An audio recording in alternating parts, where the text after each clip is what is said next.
Paul. And next up is Matthew Ehret-Kump. He is an 8-year organizer with the Committee for the Republic of Canada. He is speaking to us from Montreal. So you will actually, this is his presentation. Let me bring him up here. Hello, can I be heard? Yes, I apologize, there is a bit of buzzing. We'll have to put up with that for the moment. So Matt is an 8-year organizer with the Committee for the Republic of Canada, and he is the founding editor of the Canadian Patriot Review. Valuable research that has been done on the history of Canada and our role in the global strategic situation. They're all in the back there. I encourage you to have a look and purchase them if you can. So Matt's going to give us a discussion now on, how about you tell the audience what you're going to talk about? Okay. Well, thank you for inviting me to give a summary report at your conference, Robbie. What I want to get across with this cartoon that I just began with that says, stop the Wall Street Euro time bomb with a global Glass-Steagall, is important because this image really does illustrate the essence of the battle, that we don't have an economy right now. What people think of as an economy of a euro, of a dollar, is actually more to be compared with a bomb. And when you look at what's holding this thing together and the global speculative markets, what is sustaining and keeping some seeming stability in the system is really a mountain of unpayable debts, which at this point is ripe to default, to go bust, and take this pyramid scheme down with it. So we're sitting on a bubble. It's a bubble that, by its nature, will pop. And LaRouche, the American economist whom we work with, has made the point over decades, on record, that this could be understood. This is something which doesn't have to catch anybody off guard as a surprise. This is something which was foreseeable, which our movement has been created by Mr. LaRouche 40 plus years ago to stop from happening, based on the fact that there are certain principled variables shaping social processes in the universe that are not purely mathematical, statistical, or monetary. The fact that most economists who try to predict the future and fail, and act every time as if it's a surprise that there's another economic crisis, fail because they are not taking into consideration those basic principles of reality, which Paul illustrated that were more understood before the Bretton Woods system was, or the fixed exchange rate system of the Bretton Woods was floated in 1971. In saner periods in Canada, the United States, and the Western world, and the world at large, we had a better sense of this. Now that's generally gone. So by getting across, basically by getting across the fact that everybody has the ability to know the future and to change it by being rigorous of mind and moral, we can understand how to stop this hyperinflationary bubble from blowing up. And for anybody who doesn't know what hyperinflation is, Robbie, the next picture gets across an image from Germany in 1923, when you had a certain process which ripped across the German, at the time it was a republic, based upon the belief that the Versailles debt treaties were somehow payable by an act of money printing. Now, this is the only comparable process in modern times to what we face today, in the sense that we are facing a similar type of insanity, the idea that debt, because it is debt, must be paid, even if it means just printing money and shutting down costly social processes like hospitals and other forms of infrastructure. This insanity, which led to the destruction of the German Reichsmark, which you see being burnt there in a fire, because really that was what the German currency's value was kindling. It was worth more than wood, because wood was harder to find than the trillions and trillions of dollars of paper, which lost all of its value. Today's hyperinflation is global. It's much bigger, and as they say, the higher you are, the harder you fall. We've got 7 billion people. At the time, it was isolated into Germany, into a certain geographical region. But the principle of its avoidance is the same. Now, today's situation looks a little bit more like the second graph. Robbie, if you can go to the second image. Okay. This is an image, no, back up one. Yep. So today's hyperinflationary bubble, of which the Canadian economy is locked into, and make no mistake about it, our banking system, as I will show in a few graphs later on, is highly integrated in this global bubble. This is ready to blow. This is everything that you see in red represents the growth of something which didn't even exist before the 1980s, called derivatives. Now, I don't have enough time to go into really what that is.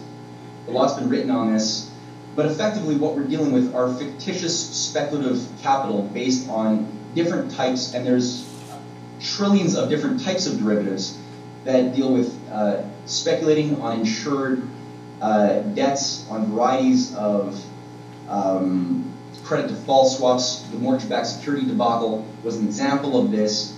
But you don't just see the red increasing to the point of almost $2 trillion, which are current estimates of the quantity of what's in the system now.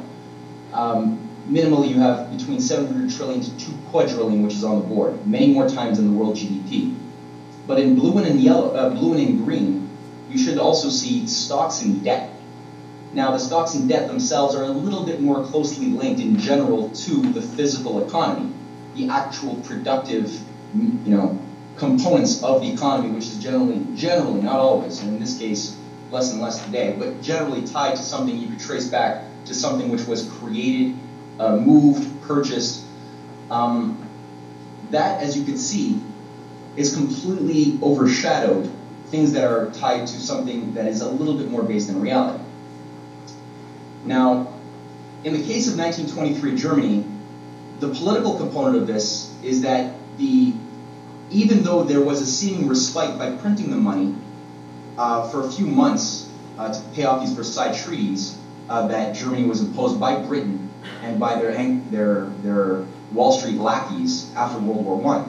By printing this, there was a momentary respite. However, what became realized is that that collapse of the economy resulted in a multi-year shock therapy to the population, which resulted in such a mass psychological trauma that any form of security and stability that could be offered to provide some bread once again to the population was accepted, which formerly would have been considered morally reprehensible. This took on the form of what you can imagine as Adolf Hitler and Nazism. In Italy, this form took on a different one in the form of Mussolini. In America, you had something similar that was taking form in a massive fascist movement sponsored again by the enemies of the American Constitution in Wall Street and London, in the form of, well, many enemies who would try very hard to kill and overthrow Franklin Delano Roosevelt. However, luckily for the world at that time, Franklin Roosevelt was the only leader of the Western world who rejected fascism as a solution to the economic crises that basically dominated the Western world throughout the 20s. In the United States and in Canada, of course, which spread into Europe later on, was the Great Depression.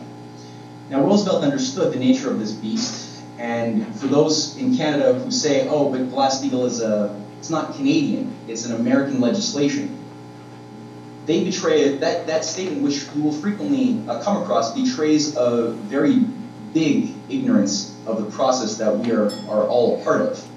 Because not only did you have Glass-Steagall legislation implemented in Europe to separate speculative banking activities from regular, clean commercial banking activities that were essential for the functioning of your society, but in Canada as well. This was one of the foundations of the Canadian Reconstruction throughout the 40s, 50s, and into the 60s of all of our infrastructure and science technology, which has sadly come largely undone.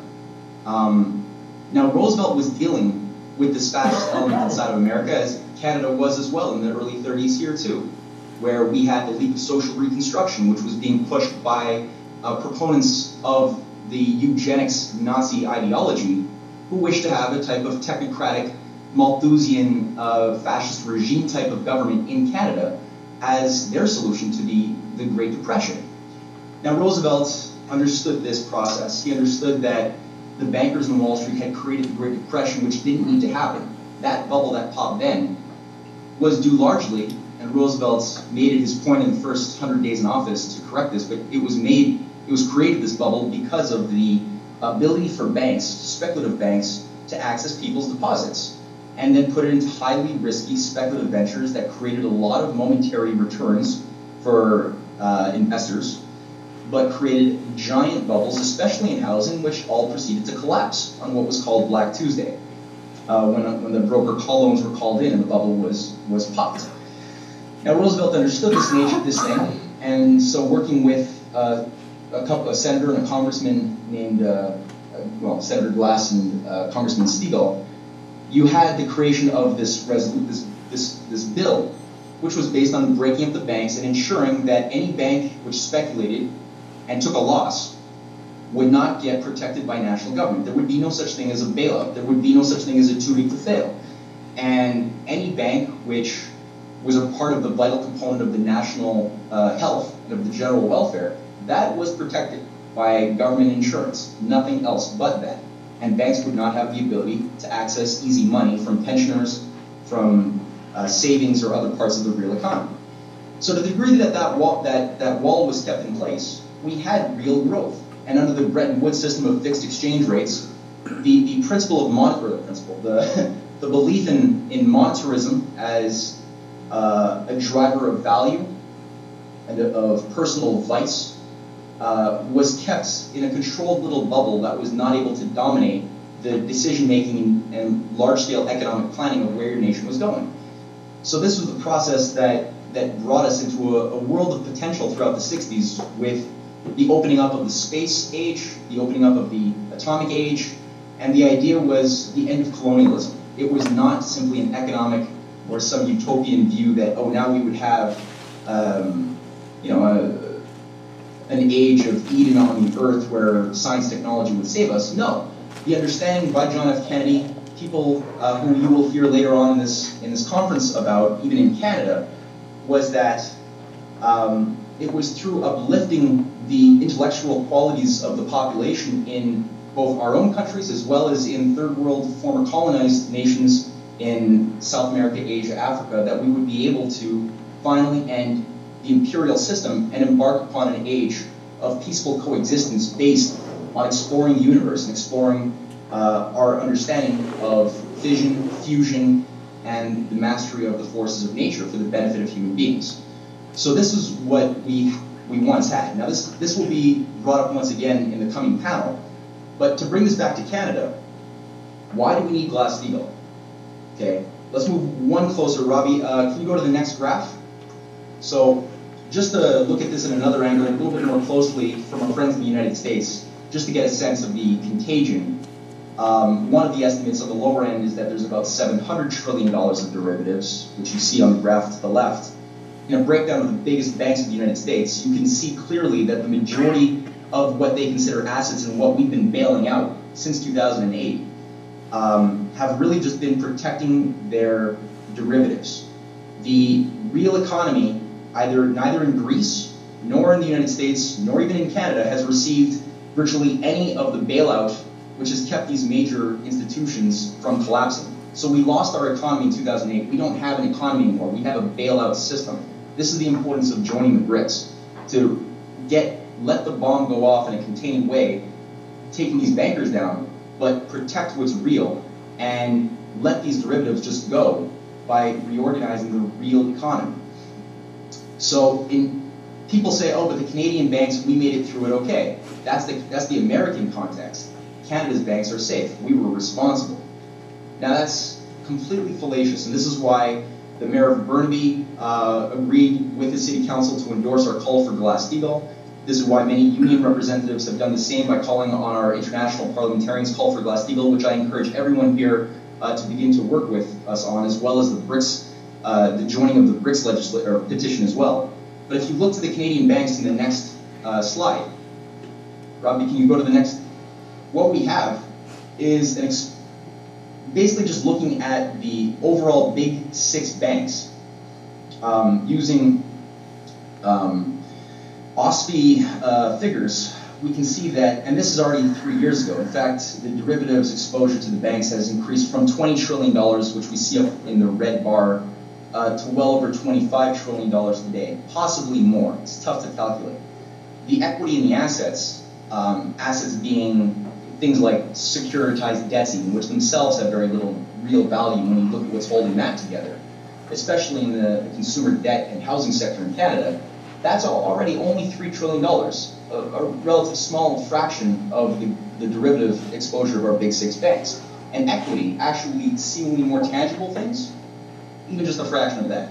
It's ridiculous. But if you break down the additional slide, right.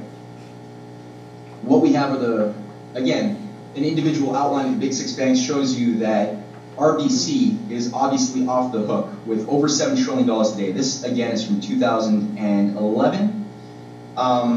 This is well over $7 trillion in RBC. TD, pretty bad as well. Bank of Nova Scotia, you name it, every single one of these things are completely overexposed, and if you have a default in one part of the system, by either in Greece or in the United States, or there's so many trigger points that really any point will set off a chain reaction, reverse leverage. What people think are value today, what they think of as their pensions today, which are tied into these derivative assets, are going to become simply toilet paper tomorrow. So, overall, we cannot have this holier-than-thou view, which many Canadians have been infested with, that this is an American problem, or this is a Greek problem, or a Portuguese or Spanish or Irish problem. It is not the case. It's a global problem of humanity. And again, when you look at where the bailouts have gone, in the case of Greece, people say, oh, the Greeks are lazy. They got, hundreds of billions of dollars of bailout from the ECB and Troika. Why are they still in debt trouble if they couldn't use that to get themselves out of debt? Well, it's because 90% of that bailout went not at all to the Greek people or nation, but to Deutsche Bank and the other speculative banks that have been receiving trillions of dollars of bailouts from the Federal Reserve of America and the ECB. The most recent bailout having been announced and begun just this week of $1.6 trillion that's going to be flooded into the European markets. You have Japan doing this as well. This is a globally insane process that can only be stopped by introducing Steagall, which has an increasing amount of support, both within the Greek government as well as across Europe. In the Italian Parliament, you have our friends there have introduced legislation for Steagall once again in the US, as well as our calls that we're organizing for in Canada. But that by itself, again, is not enough, because at the end of the day, this is not a financial problem. Simply splitting up the banks is not adequate. What we need to do is recognize that the deeper problem is physical. It's spiritual, it's intellectual. And if you go to the last graph I threw out there, what you have underlying this debt bomb, of this speculative derivatives bomb, what you have is a collapse of the physical economy. This is what LaRouche has developed a scientific mastery of in opening up a whole new science for the first time, beginning in the 1950s, when he began making his long-term forecasts and being right on record every time. But not simply to be right, but to stop the forecasts from happening. And this is something which I encourage everyone to go onto our website, to check out the written records, and then study the method of analysis that LaRouche has been making available to policymakers internationally and have been adopted by major portions of the Russian, Chinese, and other BRICS nations' governments in their reactions to the collapse of the Western system that LaRouche has been a lone voice for many decades in warning about. But what we have is, again, going back to the graph, if you simply look at the overall composite of the workforce, simply that simple variable of services to productive workers, what you have is a completely dramatic collapse from the point we were at after World War II, where the majority of our workers were in productive sectors. And the services were a necessary but a secondary feature of our economy, to the point that we're at today, where services, and if you included financial services, this would be much higher still, represent the vast majority of the overall economy. Now, obviously, any world or any system which tries to simply consume in a consumer mode, without producing, without industrial production, and increasing your free energy relative to the total energy overhead consumption of the system. Anybody that tries to consume more than they produce is destined to atrophy and collapse, which has been the entire 50-year effect since the murder of John F. Kennedy and the abolishment of certain key development policies that we were committed to in Canada that were all the way up post-World War II through C.D. Howe into Diefenbaker, which were abandoned. And that will be a featured presentation in the next panel. So I think with that, keeping in mind that the Glass-Steagall by itself, the National Bank by itself are nothing if we don't also have a commitment to realign with this new paradigm that has been offered to us by the BRICS countries on multiple occasions by Vladimir Putin, by Xi Jinping and others who want the West to join the AIIB as Great Britain, the mother country, has expediently chosen to begin to do, and which any other country can join through opening up the vast Arctic resources to scientific and technological progress and much more, which you'll hear a lot more about. So I think with that, I'll just end my presentation and we can open up for a few questions with Paul. Yes, I do. Just before the question and answers start, this is an appropriate time to read greetings that we were given from former Premier of BC, Bill Vander Zalm. Greetings to our conference. He says, any body of people seeking change to our political, governmental, and economic system is of great interest to me. A political and governmental system that is more influenced by the wants of top bureaucrats, the elite and their lobbyists, than by the will of the people is corrupt. An economic system that takes its direction from the Wall Street casino, bails out the too-big-to-fail banks, other financial institutions, and big business will destroy us. The world's governments are still more inclined to rely on wars than innovative mega projects like landline, connecting the continents through the Bering Strait. He meant World Land Bridge. But thanks to the efforts of organizations such as yours, this will hopefully change. Bill Vander Zalm. So at this time, we're going to open it up for questions. If anyone has any questions of either Matt or Paul. Yes? Matthew, can you hear me? I can hear you okay, yes, speak loud. It's Themis. You might have remembered me a while back. Anyhow, my question is to simplify derivatives in a simple way. Would that be similar to saying a person takes bets on the outcome of certain investments, real estate, stocks, whatever? Would you describe it being similar to that? Derivatives, selling off these bets? You want me to handle that? Yeah, I mean, I would say you can say the words on a Paul if you want. I would say, as a quick visual image. Well, actually, no. I'll save the visual image for afterwards. Derivatives originally came out of a perversion of an idea of selling sort of a futures contract on, let's say, agricultural. Let's say you are a farmer, you need a certain amount of capital to maintain your farm's activities, but your product will only be produced in harvest time in many months.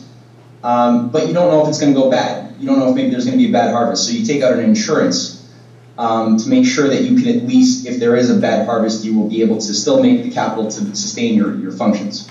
That idea of insurance is okay, in a physical economy, that's fine. What was increasingly done throughout the 80s and leading up to Alan Greenspan coming in as Federal Reserve Chairman was it was realized that we could simply get the production side, which the farmer does, out of the equation and simply start taking different types of securitized debts and simply start insuring whether they go good, whether they go bad, whether their value as securities increases or decreases, and put a value on that you can then bet on. So it increasingly took on a very complex type of arrangement over the years where almost anything became something you could insure. Like, for example, whether the weather was going to be hotter than expected in Cuba, and in that case, the Coca-Cola shipments might have a lesser sale. People would tend to buy less Coca-Cola if it's not as hot as expected, so you can take out a weather derivative. Or if a ship would arrive a few minutes or a few hours late at port, you can take out a time derivative. And so increasingly, the quantity of these types of insurances on almost anything took on more value than the actual products being produced and consumed in the system, to the point that they started driving the system and taking over the system, to the point that, and this is the metaphor I was going to say at the beginning, you could really just start imagining now derivatives as like a 40-pound tick sucking the blood of an emaciated little 2-pound puppy. There's not, the 2-pound puppy is what we live in. That's our physical economy. So people are more looking at these financial gambling bets. So you're kind of right, and I think Paul might be able to say a little bit more on that if you want, Paul. Yeah, thank you. Alan Greenspan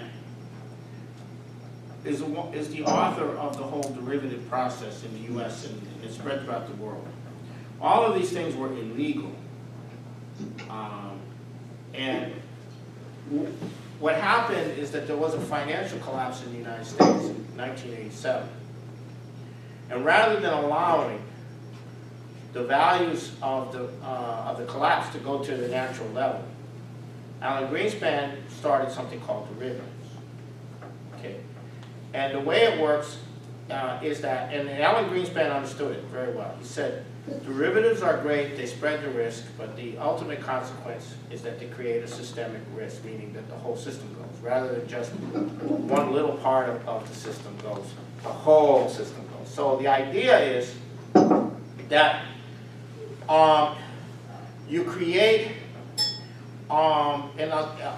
okay, you are at a sports stadium, and people are betting on the outcome of the contest. Okay, now you take those bets and you actually sell them, and you create a market in those.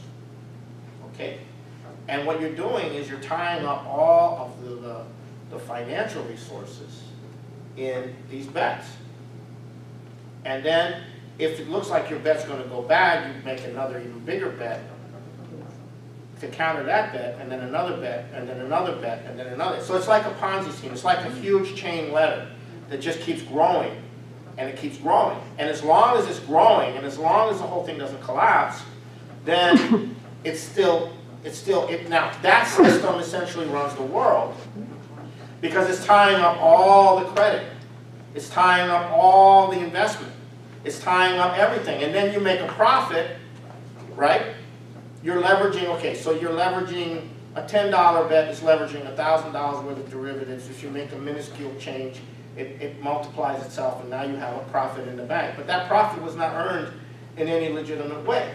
So the whole system is geared towards that. And then what happens is, in order to keep the system alive, you have to lower the interest rates, because all this debt has to be rolled over. If you have a high interest rate, it'll blow up. So you have to lower it down. Now we're down to negative interest rates. So that's what's going on. You're down to negative interest rates, where you're paying interest to borrow money. They're paying you to borrow the money. Okay. So why? Because if you had, that's why the interest rates go so low. But if the interest rates go so low, you can't make any. You can't get any return on your savings. So what do? You give it to the hedge fund to put into the derivatives. So the whole thing just keeps going like this, and it becomes incredible. And then finally, when the crisis occurs, all the governments of the world have to come in and bail it out, because otherwise the whole thing's going to go. And that's what they told people in 2008 in the United States. Hey, we'll be tanks in the streets if you don't cough up. So because the whole system will go. So that's the kind of insanity that you're dealing with, and that system is finished, and they're trying to keep it afloat. And you know, but Alan Greenspan was accurate. He said, eventually there'll be a systemic collapse. So he knew what he was talking about. So I don't know if that clarifies it. Go ahead. Just what you just said about transitioning to so this system collapsing and transitioning. What I have not understood is how does that happen? So the people that have the money, do they keep their money and just, okay, now we're in BRICS? Like, what happens through that transition, and what happens specifically to, Okay. let's call them In the transition, all this bad paper gets wiped out. Period. All these derivatives get wiped out. All the stuff that's not worth anything gets wiped out. That's what you want. But you want to do that without collapsing society. If you can do that without collapsing society, then you can start building. Then you can start developing. do the rich lose their money? If people have it, yeah, well, it's not, a lot of people think they have money in the stock market. Well, some of that, that might be good. But if their money's all tied up in the casino, and there's no more casino and the whole thing collapses, well, yeah, they're going to lose, but they never had it to begin with. In another way, it's like saying if the pension fund, if the government pension fund Right. or teachers' pension fund has a lot of these assets called derivatives, and the derivative market collapses, you're not getting a pension. But the government could come in and protect the people that are being hurt by this. But will they? Will they have to? That's the whole point. Go ahead. Also, will that, it's probably stupid to ask, but will that include gold and silver? All this bad paper gets wiped out. Be gone, it'll be the toilet. All those derivatives get wiped out. Right. Okay. Can she repeat that? The issue of gold and silver, right? Gold and silver certificates Oh. in any bank, like whatever bank. There's not real. There's only one thing. I didn't, I'm asking the question because I think I already know the answer. Right. Which is, it's just as the toilet paper, which was mentioned by Matthew, because If someone says this certificate will guarantee you gold, precisely. you're going on their word, okay? Thank you. Okay. You're going on their word, okay? All right. Yeah, can I throw in one quick item? Yeah.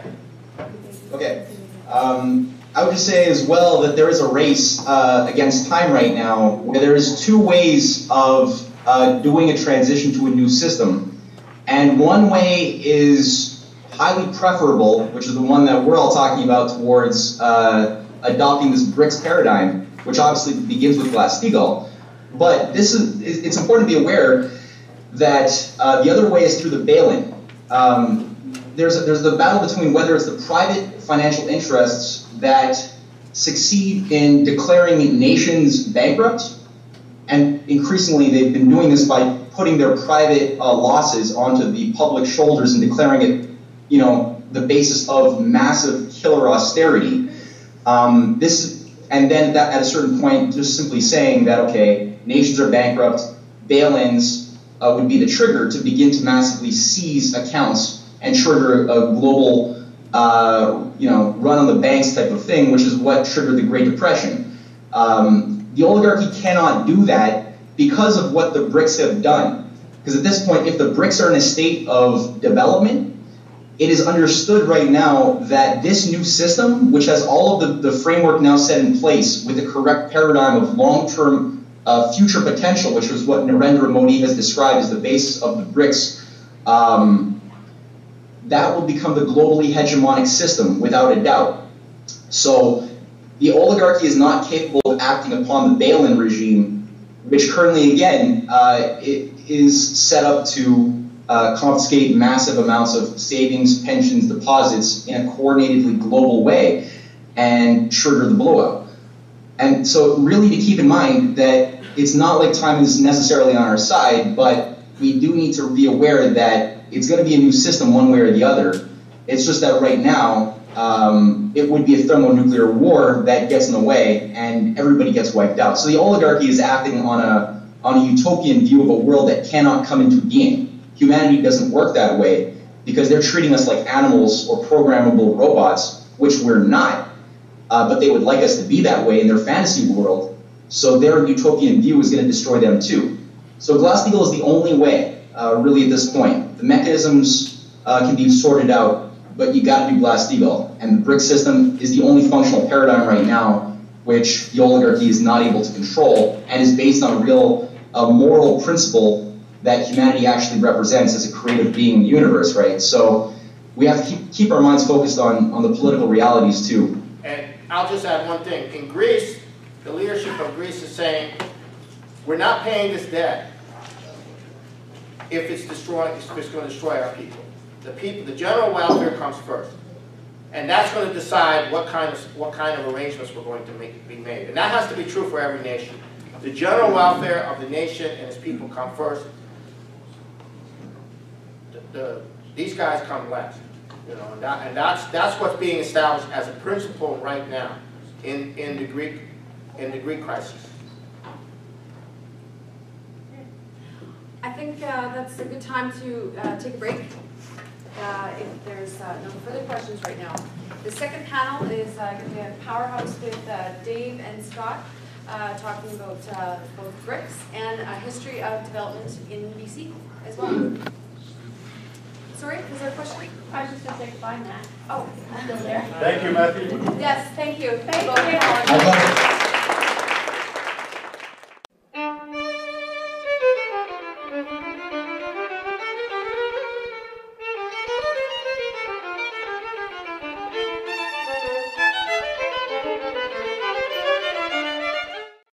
Red represents the growth of something which didn't even exist before the 1980s called derivatives. Now, I don't have enough time to go into really what that is. A lot's been written on this, but effectively what we're dealing with are fictitious speculative capital based on different types, and there's trillions of different types of derivatives that deal with speculating on insured debts, on varieties of credit default swaps. The mortgage-backed security debacle was an example of this. But you don't just see the red increasing to the point of almost $2 trillion, which are current estimates of the quantity of what's in the system now. Minimally, you have between 700 trillion to 2 quadrillion, which is on the board, many more times than the world GDP. But in blue and in yellow, blue and in green, you should also see stocks and debt. Now, the stocks and debt themselves are a little bit more closely linked in general to the physical economy, the actual productive, components of the economy, which is generally, not always, and in this case, less and less today, but generally tied to something you could trace back to something which was created, moved, purchased. That, as you can see, is completely overshadowed. With insanity, the idea that debt, because it is debt, must be paid, even if it means just printing money and shutting down costly social processes like hospitals and other forms of infrastructure. This insanity, which led to the destruction of the German Reichsmark, which you see being burnt there in a fire, because really that was what the German currency's value was kindling. It was worth more than wood, because wood was harder to find than the trillions and trillions of dollars of paper, which lost all of its value. Today's hyperinflation is global. It's much bigger, and as they say, the higher you are, the harder you fall. We've got 7 billion people. At the time, it was isolated into Germany, into a certain geographical region. But the principle of its avoidance is the same. Now, today's situation looks a little bit more like the second graph. Robbie, if you can go to the second image. Okay. This is an image. No, back up one. Yep. So today's hyperinflationary bubble, of which the Canadian economy is locked into, and make no mistake about it, our banking system, as I will show in a few graphs later on, is highly integrated in this global bubble. This is ready to blow. This is everything that you see in at your conference, Robbie. What I want to get across with this cartoon that I just began with that says stop the Wall Street Euro time bomb with a global Glass-Steagall is important, because this image really does illustrate the essence of the battle, that we don't have an economy right now. What people think of as an economy of a euro, of a dollar, is actually more to be compared with a bomb. And when you look at what's holding this thing together and the global speculative markets, what is sustaining and keeping some seeming stability in the system is really a mountain of unpayable debts, which at this point is ripe to default, to go bust, and take this pyramid scheme down with it. So we're sitting on a bubble. It's a bubble that, by its nature, will pop. And LaRouche, the American economist whom we work with, has made the point over decades, on record, that this could be understood. This is something which doesn't have to catch anybody off guard as a surprise. This is something which was foreseeable, which our movement has been created by Mr. LaRouche 40 plus years ago to stop from happening, based on the fact that there are certain principled variables shaping social processes in the universe that are not purely mathematical, statistical, or monetary. The fact that most economists who try to predict the future and fail, and act every time as if it's a surprise that there's another economic crisis, fail because they are not taking into consideration those basic principles of reality, which Paul illustrated that were more understood before the Bretton Woods system was, or the fixed exchange rate system of the Bretton Woods was floated in 1971. In saner periods in Canada, the United States, and the Western world, and the world at large, we had a better sense of this. Now that's generally gone. So by getting across, basically by getting across the fact that everybody has the ability to know the future and to change it by being rigorous of mind and moral, we can understand how to stop this hyperinflationary bubble from blowing up. And for anybody who doesn't know what hyperinflation is, Robbie, the next picture gets across an image from Germany in 1923, when you had a certain process which ripped across the German, at the time it was a republic, based upon the belief that the Versailles debt treaties were somehow payable by an act of money printing. Now, this is the only comparable process in modern times to what we face today, in the sense that we are facing a similar type.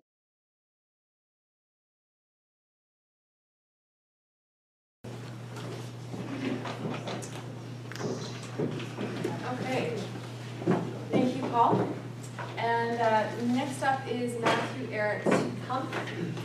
He is an 8-year organizer with the Committee for the Republic of Canada. He is speaking to us from Montreal. So you will actually, this is his presentation. Let me bring him up here. Hello, can I be heard?